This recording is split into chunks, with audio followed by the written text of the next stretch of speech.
How did this problem begin? This cuts across race, culture, religion, socio-economic class.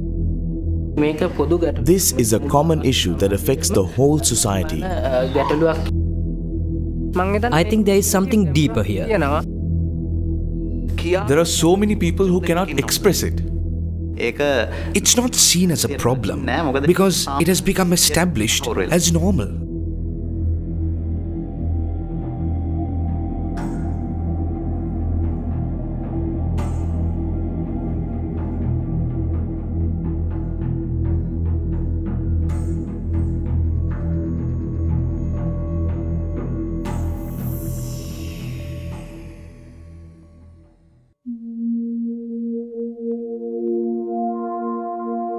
The tropical island nation of Sri Lanka has long captivated many an eye with its abundant natural beauty and historical monuments. One can delight in the sheer variety of both climate and habitat, from scenic waterfalls to emerald mountains, delightful blue depths, and golden beaches. A multicultural and multi-ethnic population inhabit this isle, carrying its economy forward with a diverse blend of produce and service. While women make up a large percentage of the workforce and bring in the highest foreign revenue, oddly, the overall unemployment of women is still twice that of men. Similarly, women have held the highest positions of political power. Yet the number of women in the present parliament is less than 6%, a situation that has not changed since universal franchise in 1931.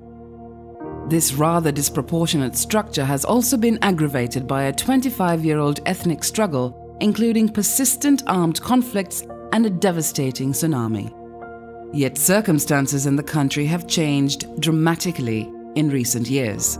There is presently a heavy drive towards economic development. Sri Lanka is now transitioning, triggering a rise in many issues that need to be addressed. Gender-based violence is one such issue that warrants deeper understanding, attention, and action.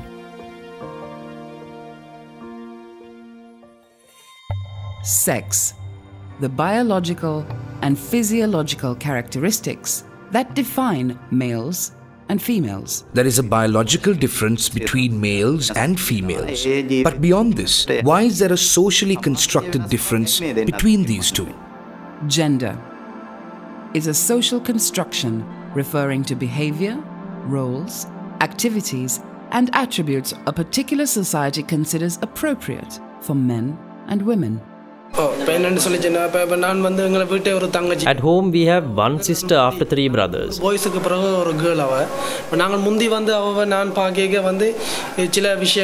I used to scold my sister for behaving like a boy. Similarly, I used to think that cooking and cleaning the kitchen were women's jobs. Patriarchy, a system of social organization that institutionalizes male power over women and puts male interests and values at the center of social life. It is a gendered process of dominance by men and subservience of women. We used to think that fathers should be like kings in the family and mothers should be inferior to them. Masculinity refers to possessing qualities or characteristics considered socially appropriate to a man. I thought those behaviors are attached to the masculinity. Like, in order to portray my masculinity, I have to behave like that way. We're so cultured into being men, men are supposed to treat women in a certain way. Society tells us that men should be in control, men should be in power, men should decide what the woman does. Gender-based violence is violence that is directed at a person based on her or his specific sex and gender role in society. It is linked to the gendered identity of being a woman, man, or a person with transgender identity. The term gender-based violence is important as it recognizes that violence takes place as a result of unequal power relations and discrimination in society. I think the entire LGBTIQ people, that is the lesbian, gay, bisexual, transgender, intersex and questioning people, they have to face gender-based violence day to day their life because of their sexuality and gender identity plus the gender expression. Violence against women and girls. The most prevalent form of gender-based violence is violence against women and girls. The root cause of violence against women is in the unequal power relations between men and women, and it cuts across age, ethnicity, religion, income levels, and geographical location. The reason for this being that our society has constructed females as the weaker sex. The mindset is that women are weak and don't have strength. In comparison, it is perceived that men are stronger and can do a lot more. It's a simple case of stronger versus the weaker. That is how it is prevalent within society. There are also instances where men are being subject to violence by women. However, the number of these cases is very low. It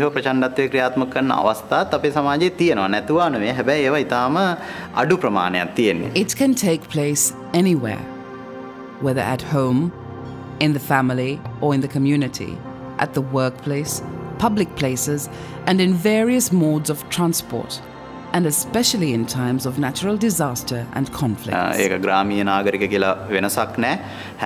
is no difference whether it's an urban or rural setting. It is prevalent everywhere. Violence is present in so many forms. It could be physical, emotional, sexual, and in certain instances, economic abuse. For example, where money is withheld from household expenses. There is a high prevalence of gender-based violence against women. Sexual abuse. Sexual abuse too is a consequence of gender inequality, since recently there is an increase in the number of rape cases. Freedom to express their emotions. If you go forward and you try to stop that, try to curb that, try to influence it by forcing your own views, thoughts upon that person, I think it would be considered emotional violence. If you take violence in our society, there is comparatively more violence perpetrated by men towards women and children. If you take a home that has an issue of domestic violence perpetrated by a father or husband, the family environment is not healthy, and the children and wife live in fear. I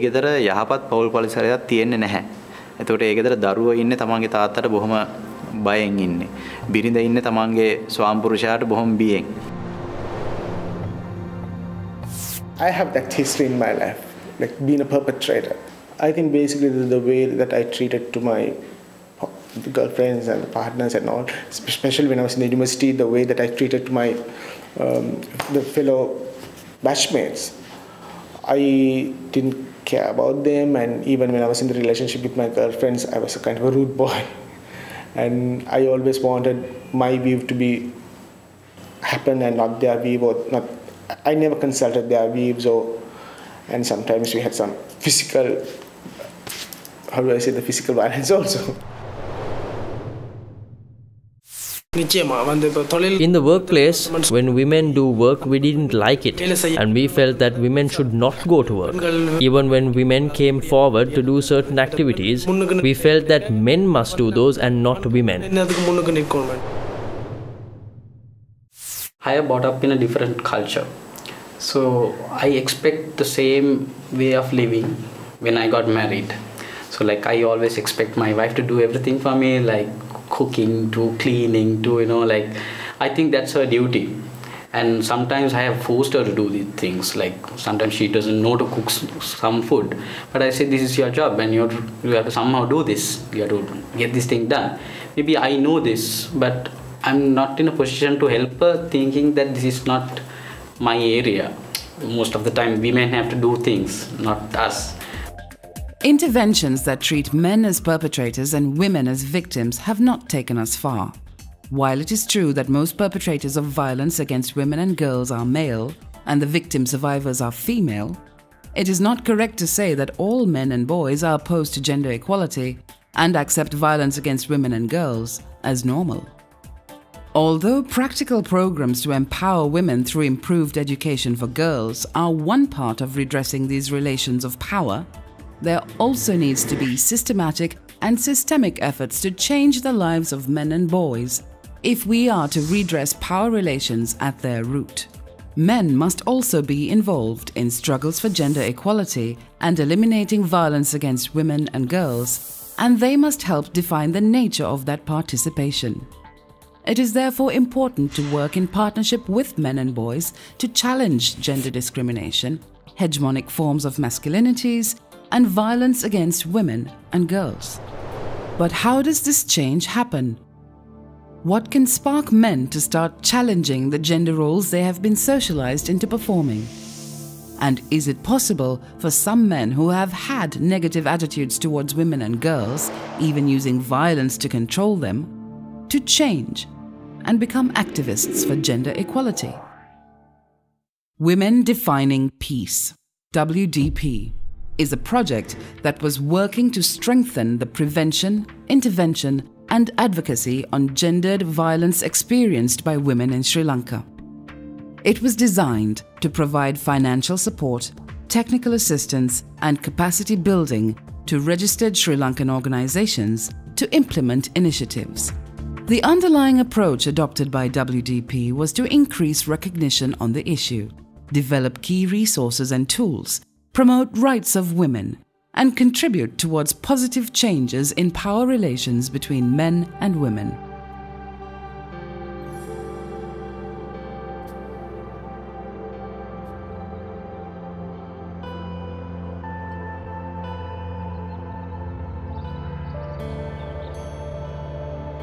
In every aspect, be it in selecting partners, designing initiatives, technical assistance and capacity building of partners, and implementation of sub-projects, WDP ensured that certain underlying principles were held steadfast. The assertion of a rights-based approach was applied, that is, promoting rights of women as equal to men, and thus debunking the very prevalent form of thinking that women need to be protected. On Women's Day, when women got together and called for equality, I used to wonder why we needed to give women equal rights, because I thought women should always be dependent on men. That was my previous view.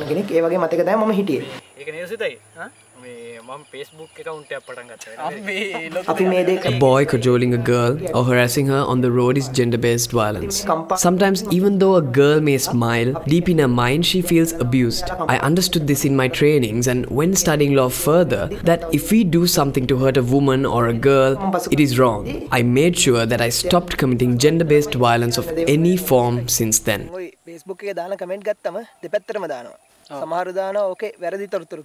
උදාහරණයක් මම පහුගිය දවසේ දැක්ක comment එකක් තියෙනවා. ඒ post එකේ තියෙනවා gender base violence වලට හේතු වෙන්නේ දුප්පත්කම, නුගත්කම, වීමත්කම කියලා. නමුත් ඇත්ත කතාව ඕක නෙමෙයිනේ. ඇත්ත කතාව බලාසමතුලිතතාව. ඉතින් මම මොකද්ද කරේ? මම අර පෝස්ට් එකේ යටින් කමෙන්ට් කරා ඕක නෙමෙයි ඇත්ත කතාව මේ බලාසමතුලිතතාව නිසා තමයි මේක ඇති වෙන්නේ කියලා. WDP stressed that the root cause for gender-based violence is the imbalance of power between men and women, leading to inequality between the sexes. Yes, there are many positive comments about my change, mostly from my mother and my girlfriend. My girlfriend says that I'm different from other boys because we discuss things and come to a mutual decision. I understand her and she understands me. We have a peaceful relationship. It was ensured that technical assistance and training programs conducted were non-confrontational and thereby did not label men as perpetrators, but rather presented them as potential individuals and allies who have the ability to influence other individuals. In the society I move with, I approach my peers on this issue as a friend. In some cases, I have functioned as a teacher. In whatever situation, I aim to share the message in a manner that was friendly and sincere. As a man, if I tell my male friend something, he would accept it more than hearing it from someone else. This is common for any man. It is most likely that a man will listen to another man. I'd explain to my closest friend about the issue of gender-based violence and preventing it. Then we would get together and talk to 4 other friends, and then 8 others. Soon, like a pyramid, we can send out the message to society. As a man working for women's issues and against gender-based violence, I have a better regard from my mother and girlfriend, and also women in general. I know this through experience. Men have a better recognition in society if they work against gender-based violence and on addressing the issue. Our place in society will improve. Young people tend to be creative with emerging technology and in coming up with new strategies. Hence, significant opportunities were seen in engaging young men as role models and catalysts in addressing gender-based violence, especially through media.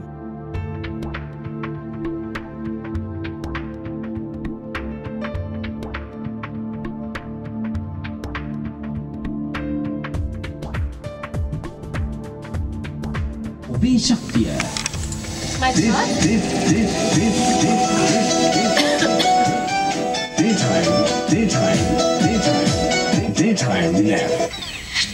උදේ 10යි විනාඩි 28යි දැන්. මාධ්‍ය මෙහෙවරක් කරද්දී පිරිස හසුරුවන්නට. How do we, as a media organization, take this message to the public? How can we contribute usefully? We were able to identify it. When presenting the issue of gender-based violence, especially through media initiatives such as radio, and when addressing men, care was taken to emphasize that gender-based violence was a social issue as opposed to a women's issue, and thus with a responsibility on the part of men and women to prevent and eliminate it. If we look at the angle through which it was approached, we didn't try to introduce it as a new issue, but as something that was happening within the society. Our views were discussed. There was not much negative feedback, there was some, but most responses were positive. People said it was very informative, that they didn't know about the issue before, but afterwards many recognized it as an issue. Especially on the investigative program, when we invited people to call in with their experiences, we realized that there were many out there who haven't been able to speak out yet. I believe that even in that case, only a small percentage came out and shared their issues. What usually happens is that when someone faces an issue, they become afraid to talk about it. ඊයේ ලංකාදීප පුවත්පත වාර්තා කර තිබුණේ නොවැඩුණු මනසක විකෘති ආශාවක් පිළිබඳව. A media organization can play a major role in these types of discussion. Just by how an incident is reported by the presenter or newscaster can further encourage perpetrators to commit violations. How words are used really matters when delivering information. When doing such initiatives, the understanding we got was important. Media can play a big part in taking this message of combating gender-based violence to the public. In fact, media should take the first step. ප්‍රථම පියවර මම හිතන්නේ මාධ්‍ය වලින් පටන් ගන්න හොඳයි. කලින් අපිට තිබුණේ අපේ පෞද්ගලික එකතු කරගත්තු තොරතුරු ටිකක් එක්ක දැනුමක් විතරයි තිබුණේ. නමුත් මේ සාකච්ඡාවත් එක්ක initially we had our personal opinions, but after discussions we learned things that we never realized were happening in society. These discussions were vital for the initiative that Net FM took on. If we had carried out such an initiative without much understanding on the issue, it would have been as if we were grappling in the dark. This was not a focus for us, but it has now become part of our lives. ඒක අපේ ජීවිතේ තවත් එකක් වෙලා විතරයි තිබුණේ. නමුත් මේ සාකච්ඡා හරහා ඒක අපේ ජීවිතේ ප්‍රධාන මාතෘකාවක් බවට පත් වුණා. ඒ නිසා Net FM හරහා කරපු වැඩසටහන් වලට ඒක ලොකු As a team, we were able to discuss and broaden our knowledge on the issue, even change our perspectives. තම තමන්ගේ අදහස් Some of us used to have very opposing views at the beginning. Through discussion, we gained a broader perspective. We were also confident enough to answer any question that may arise from the listeners on gender-based violence. We were not in the position to change people's perspectives on the issue before.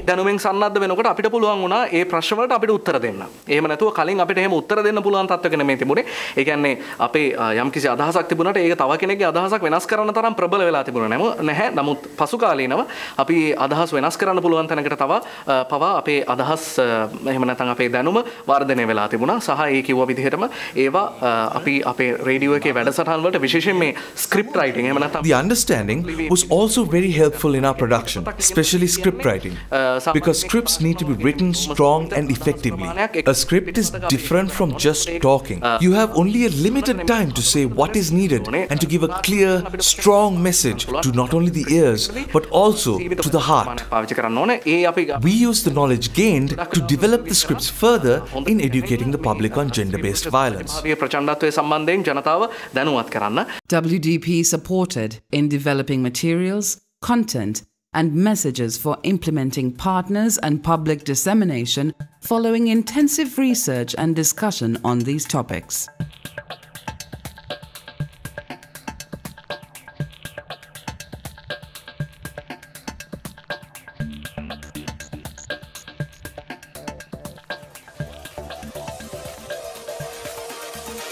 The positive roles that men can play in addressing violence and inequality towards women, also termed as strength-based approach or positive masculinity, were adopted. So, Cruise from 2009 and Break Your Heart. Good morning. Thanks so much for joining us on the show, Graham. It promotes that being a man is more to do with responsibility, understanding, and cooperation, rather than coercion, assertion, and imposition when it comes to upholding equality between both men and women. I actually learned that there was more to gender-based violence than just physical abuse. Even verbal, even a catcall or a whistle could be gender-based violence. I mean, that kind of thing I wasn't aware of.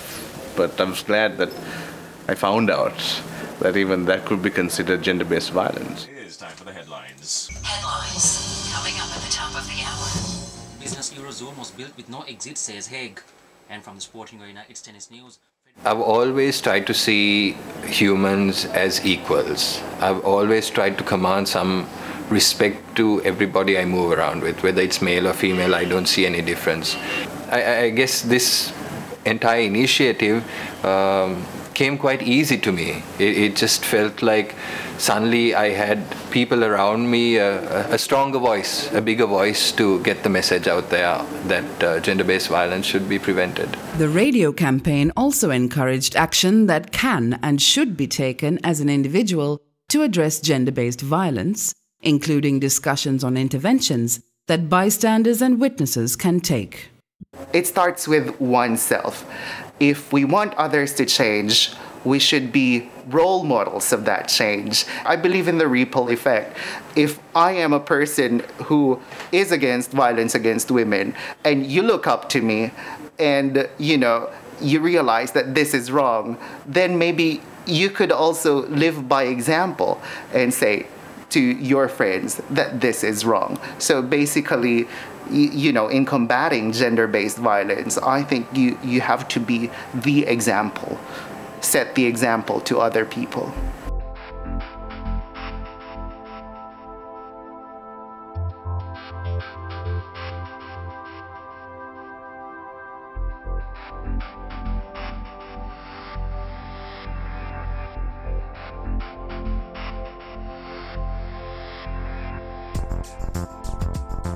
Many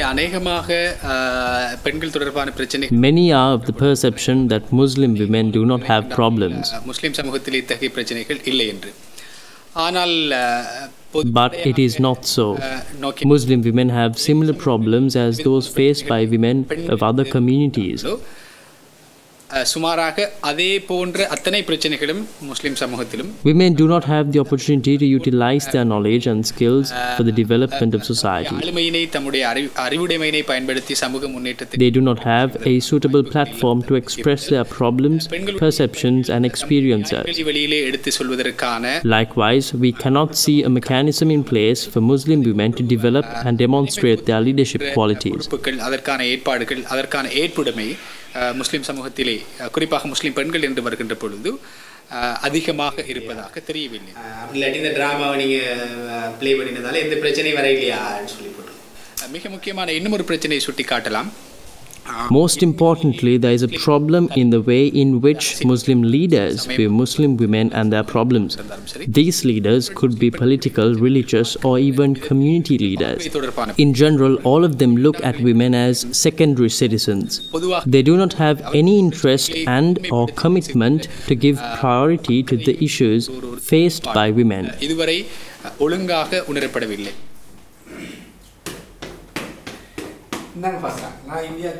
உண்மையிலேயே கூறப்போனால் பால்நிலை sir தொடர்பான அறிவு எனக்கு ஆரம்பத்திலே To be honest, I earlier did not have much knowledge on gender.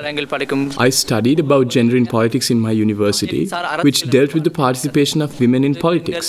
அரசியல் பங்குபற்றல் தொடர்பான ஒரு உளப்பாங்கு என்னுடைய தோற்றப்பட்டது. மார்க்க அறிஞர்கள் கூட But as far as the Muslim community is concerned, the perception is that women have no issues and they have to be inside their homes. This was my thought as well.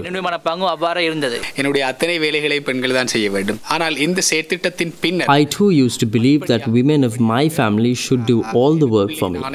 After initiating this program, bit by bit I began questioning myself as to how we thought women were inferior from us and why they were deprived of the rights and freedom that men enjoyed. Being men sensitized to and working on the issues affecting Muslim women in Sri Lanka, SDJF held comparative advantages in terms of access to male religious leaders, being vocal about gender-based violence issues from men's perspective, and in taking strategic risks while implementing initiatives.